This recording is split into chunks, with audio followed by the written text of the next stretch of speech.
Hai, selamat datang kembali di V-Film. Film yang dirilis tahun 2024 ini berjudul Badland Hunter atau dalam bahasa Indonesianya Pemburu Tanah Tandus. Film yang dibintangi oleh jagoan kita semua yaitu Mamang Madongsook, dan ya seperti yang sudah biasa kita lihat, beliau ini jarang sekali membuat kita kecewa dengan adrenalin yang disuguhkannya. Oke, selamat datang di V-Film, dan mari kita memasuki alur filmnya. Berlatar 3 tahun sejak terjadinya gempa terbesar dalam sejarah, entah masih ada hubungannya dengan San Andreas atau tidak, tapi kondisi planet bumi saat ini sudah berada dalam fase menjelang detik-detik akhir dunia, atau mungkin akhir zaman dengan seluruh peradaban manusianya yang sudah runtuh. Di mana kisah akan diawali dengan memperlihatkan seorang pemuda bernama Jiwan, yang sedang berburu seekor buaya menggunakan busur panahnya, yang dikira sudah berhasil ternyata buaya itu masih hidup dan justru balik menyerangnya, sehingga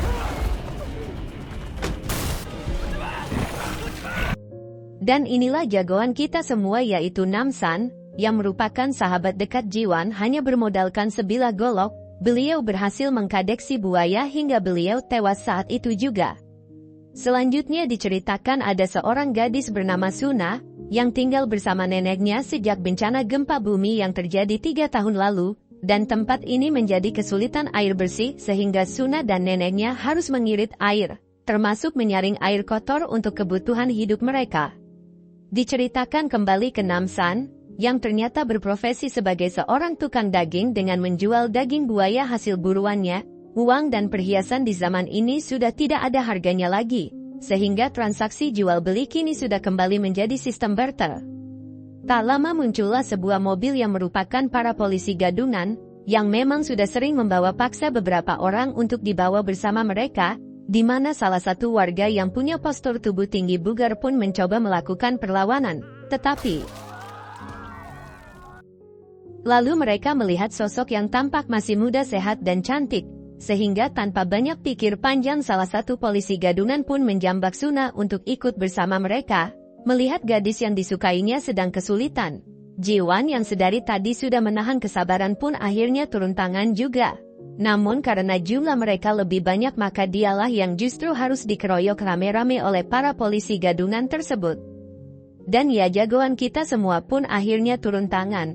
Niat hati tidak ingin cari ribut, Namsan terpaksa mengeluarkan pukulannya, hingga membuat semua polisi gadungan tersebut kewalahan. Dan salah satu polisi gadungan mengakui bahwa mereka hanya menjalankan tugas sesuai perintah dari seorang penjahat bernama Tiger, yang ternyata dulunya pernah mengenalnya di masa lalu. Lantas ia pun melepaskan mereka semua sembari menitipkan salam untuk orang bernama Tiger tersebut.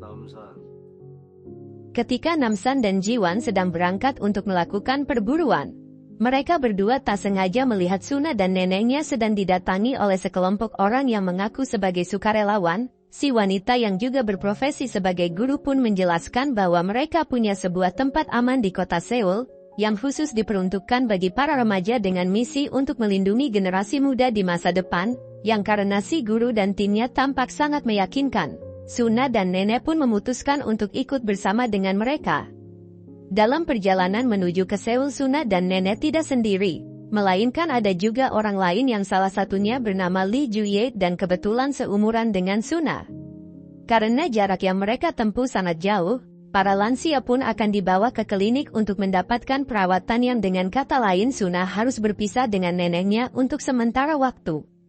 Alih-alih dibawa ke klinik, neneknya Suna dan seorang kakek pun malah dibawa ke tepi jurang dan dihabisi di tempat tersebut, di mana pada waktu yang bersamaan Namsan dan Jiwan yang sedang berburu pun menyaksikan kejadian tersebut, sehingga Namsan dan Jiwan berhasil menumbangkan kedua sukarelawan dengan serangan yang fatal dan mustahil masih bisa bertahan. Namun ternyata keduanya bangkit kembali sehingga bisa disimpulkan bahwa mereka bukanlah manusia biasa, dan ya, muncullah seorang wanita asing yang membantu Namsan dan Jiwan sehingga mereka berhasil menumbangkan kedua sukarelawan jahat tersebut dengan cara memenggal kepalanya. Setelah menguburkan si nenek dengan layak, Namsan dan Jiwan pun menghampiri si wanita asing yang bernama Lee Eun-ho.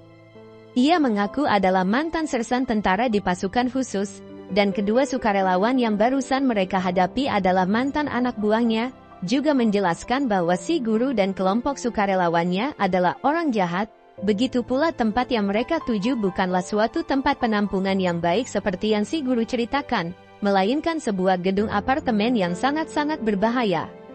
Lee Eun-ho pun menceritakan kronologi yang berawal sejak 1 tahun yang lalu. Saat itu ia dan rekannya tengah melakukan pencarian terhadap orang-orang yang masih bertahan hidup dari bencana gempa, sampai akhirnya mereka sengaja menemukan sebuah gedung apartemen yang masih berdiri kokoh dan memutuskan untuk menjadikannya tempat penampungan bagi orang-orang yang masih bertahan hidup. Sampai suatu hari muncullah seorang dokter bernama Yang Gisu, satu-satunya dokter yang mungkin masih hidup di planet bumi ini. Alih-alih membantu orang yang membutuhkan, dokter ini ternyata melakukan semacam eksperimen yang melibatkan remaja dan anak-anak di bawah umur. Beliau rupanya sedang melakukan penelitian untuk menciptakan manusia generasi terbaru, yang digadang-gadang mampu bertahan hidup dari kondisi ekstrim seperti dapat hidup tanpa makan dan minum selama berbulan-bulan, memiliki ketahanan terhadap kondisi ekstrim dan luka dengan tingkat yang fatal, yang pada intinya Dr. Gisu sedang menciptakan manusia yang sulit mati. Namun mengetahui eksperimen ini harus melibatkan remaja dan anak di bawah umur, Eun-ho tentu saja menolak ide tersebut, sehingga terjadilah sedikit perdebatan yang diakhiri dengan pemaksaan dari rekannya sendiri, yang ternyata lebih memihak kepada Dr. Gisu ketimbang sahabatnya sendiri.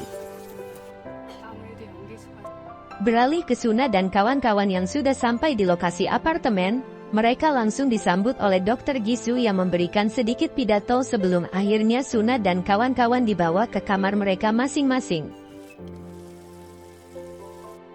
Kembali ke Namsan dan Jiwan yang akhirnya setuju untuk membantu Eun-ho menyelamatkan anak-anak dari apartemen tersebut, terlebih lagi ada Suna yang sangat dekat dengan mereka.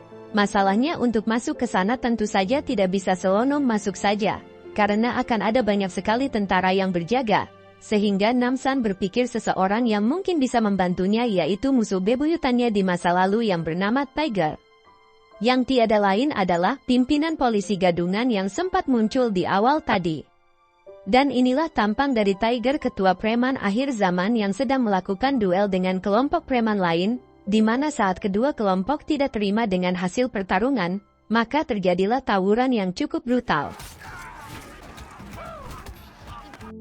Dan tak lama muncullah Namsan yang meminta mereka semua untuk berhenti. Disinilah kita akhirnya akan mengetahui jika Namsan dulunya adalah seorang petinju profesional yang sudah berhasil mengalahkan banyak lawan, yang salah satunya adalah si Tiger ini. Sehingga Tiger yang ingin membalas dendam pun meminta kelompok lawan untuk membantunya, dan inilah yang terjadi.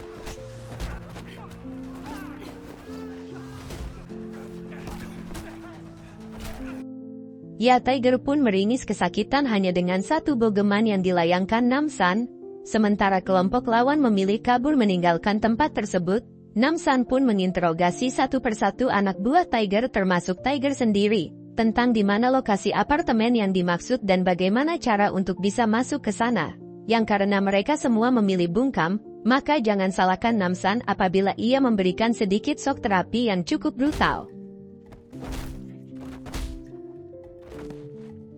Tak ingin bernasib sama seperti anak buahnya, Tiger pun memilih jujur dengan menjelaskan bahwa Dr. Gisu dan pasukan sudah berhasil menguasai air bersih, sehingga Tiger mau tidak mau harus bekerja untuk Dr. Gisu, dengan cara mencari remaja dan anak-anak untuk ditukarkan dengan air bersih. Ketika Namsan sudah mendapatkan apa yang dia inginkan, maka Tiger pun disuruh tidur meski ia belum mengantuk. Beralih ke apartemen, Dr. Gisu mulai memberikan arahan kepada para tamu baru, bahwa orang yang usianya di atas 30, akan tinggal di lantai bawah untuk bekerja sebagai penyaring air bersih bersama dengan para pekerja lain, sementara untuk remaja akan dibawa ke lantai atas untuk mengikuti kegiatan belajar mengajar demi tetap mencerdaskan generasi masa depan. Suna yang sudah berada di kelas pun mulai menyadari adanya kejanggalan saat melihat raut wajah para murid yang tampak lebih diam dan patuh. Dengan tatapan yang kosong, bahkan terdapat bekas luka di bagian belakang telinga yang dimiliki oleh hampir semua murid yang ada di kelas tersebut. Tak lama semua murid pun dibagi botol air minum, di mana saat mereka langsung meminumnya Suna justru malah menanyakan keberadaan neneknya. Sehingga si guru pun menjawab bahwa nenek Suna sakit parah, sehingga harus mendapat perawatan 2-3 hari lagi, yang hal itu tentu saja membuat kecurigaan Suna semakin bertambah dan memutuskan untuk tidak meminum air tersebut. Malam harinya Suna yang punya firasat buruk tentang tempat ini pun memutuskan untuk kabur, yang pada waktu bersamaan, kedua orang tua Li Juye mendesak para tentara untuk menentukan di mana putrinya. Sehingga Dr. Gisu pun terpaksa turun tangan langsung, dengan mengajak mereka berdua ke dalam lab tempat percobaannya. Sebelum Dr. Gisu dan orang tua Juye tiba di lab, Suna ternyata lebih dulu tiba di sana, dan menemukan beberapa berkas penelitian yang isinya sungguh mengejutkan jiwa. Karena Dr. Gisu sudah mengorbankan ratusan remaja dan anak-anak untuk percobaan ini. Ia gabungkan DNA manusia dan DNA reptil untuk menciptakan manusia generasi terbaru yang sulit mati dan mampu bertahan dalam kondisi ekstrim, sehingga sekarang semuanya menjadi masuk akal kenapa beliau membawa dirinya, termasuk anak-anak seumurannya ke tempat ini. Suna pun dengan cepat bersembunyi saat Dr. Gisu dan orang tua Li Juye di sana. Tanpa banyak basa-basi, Dr. Gisu langsung to the point bahwa dirinya sedang melakukan percobaan yang melibatkan remaja dan anak-anak. Bahkan putrinya sendiri pun ia jadikan subjek percobaan pertama demi memenuhi ambisi liarnya tersebut. Melihat Li Juye terbaring di atas meja operasi, sang ayah pun dengan cepat membangunkannya, yang justru malah memperburuk situasi ketika tubuh Juye mengalami kejang hebat hingga tewas seketika. Melihat subjek eksperimennya mati, Dr. Gisu pun marah besar, dan menghabisi kedua orang tua Li Juye dengan cukup barbar. Namun ternyata Gisu pun berhasil menemukan keberadaan Suna, dan menjadikannya sebagai subjek baru eksperimennya. Keesokan paginya Namsan dan kawan-kawan pun sudah tiba di depan gerbang apartemen, dengan si Tiger sebagai penunjuk jalan. Dengan dalih mengantarkan barang baru, Tiger pun mencoba melobi seorang penjaga agar diizinkan masuk. Tetapi ia alih-alih masuk dengan cara senyap tanpa ketahuan. Namsan yang tak punya banyak waktu untuk perencanaan pun langsung masuk begitu saja menyeram para penjaga. Bahkan Tiger sang ketua preman akhir zaman sekalipun terlihat ketakutan. Akibat kebrutalan yang Namsan lakukan, si guru pun segera melaporkan hal itu kepada Dr. Gisu. Namun, karena beliau sedang sibuk mengoperasi Suna, ia pun tetap melanjutkan pekerjaannya dan menyuruh si guru memberitahu penjaganya untuk membereskan masalah tersebut. Namsan CS pun masuk ke area ini dengan tujuan untuk menyelamatkan anak buah Li Engho yang dikurung oleh penjaga di sana. Namun alangkah terkejutnya Engho saat menemukan mereka semua sudah jadi mayat hidup, alias zombie. Sehingga Namsan CS pun terpaksa harus menghadapi mereka semua. Selesai dengan para zombie, Namsan CS kini harus menghadapi penjaga dan pasukannya yang sedang menuju ke area ini. Tetapi, Jiwan dan Engho pun disuruh naik lebih dulu untuk menyelamatkan Suna. Sementara Namsan sendiri akan menghadapi anak buah pasukan penjaga yang terus berdatangan, di mana ia mengalami sedikit trouble saat sedang mengambil goloknya akibat postur tubuhnya yang terlalu gemoy. Tepat saat Namsan sudah selesai membereskan puluhan penjaga, Jiwan dan Engho sendiri sedang kesulitan menghadapi para penjaga yang terus-terus saja bermunculan. Sehingga untuk mempersingkat waktu, Jiwan pun diminta untuk pergi duluan, sementara Engho akan menghadapi mereka semua sendirian. Dan ia muncullah penjaga yang dulunya adalah mantan rekannya sendiri, di mana mereka berdua terlibat duel menggunakan tangan kosong, dengan Engho yang sempat berhasil melukai wajah lawannya. Pada akhirnya Engho pun harus kalah darinya yang melemparnya ke bawah gedung. Di mana Jiwan tiba-tiba muncul sambil menyandra si guru, begitu pula dengan Namsan yang sudah tiba di sana, dan nampaknya akan menjadi lawan seimbang bagi penjaga yang kuat tersebut. Ketika Namsan kesulitan mengalahkan si penjaga yang sulit mati ini, berkali-kali dia dibanting ke sana kemari, akan tetapi bangkit lagi, sehingga Namsan merasa perlu untuk menggunakan cara khusus, yaitu dengan melemparkannya ke tepi gedung, dan memotong lehernya agar terpisah dengan tubuh bagian bawahnya. Menyadari pasukannya sudah habis, Dr. Gisu pun dengan cepat menyuntikkan serum yang dihasilkan dari sampel tubuh Suna. Tanpa ia sadar bahwa Suna tidak pernah meminum air yang disediakan di tempat ini. Padahal syarat utama agar serumnya bisa bekerja dengan sempurna, adalah si subjek wajib meminum air yang sudah tercampur mikroorganisme khusus, yang bertujuan untuk menstabilkan serumnya, sehingga alih-alih memperkuat tubuhnya, Dr. Gisu justru mengalami masalah serius ketika serum tersebut menolak bersatu dengan metabolisme dalam tubuhnya. Tak lama muncullah Jiwan bersama si guru, yang langsung dilumpuhkan oleh satu tentara wanita anak buahnya Dr. Gisu. Sadar tempat ini sudah tidak aman, Dr. Gisu pun berencana pergi, dengan membawa separuh tubuh putrinya ke dalam koper. Namun, saat akan keluar datanglah Namsan yang langsung menghabisi si tentara wanita, termasuk si guru, sehingga Dr. Gisu pun dengan liciknya melemparkan granat demi untuk keselamatan dirinya sendiri. Setibanya di bawah, Dr. Gisu langsung dikerubuti oleh para orang tua yang meminta anak mereka dikembalikan, dengan kondisi sebagian badannya yang mengalami bengkak benjolan akibat kegagalan serum. Dr. Gisu pun mulai menggilat dengan mengambil sebuah senjata, dan menembaki semua orang hingga tak sengaja mengenai koper berisi tubuh putrinya sendiri. Alih-alih akan membangkitkan kembali putrinya, Dr. Gisu justru harus mengalami 2 kali rasa sakit kehilangan putri tercintanya, oleh karena perbuatannya sendiri.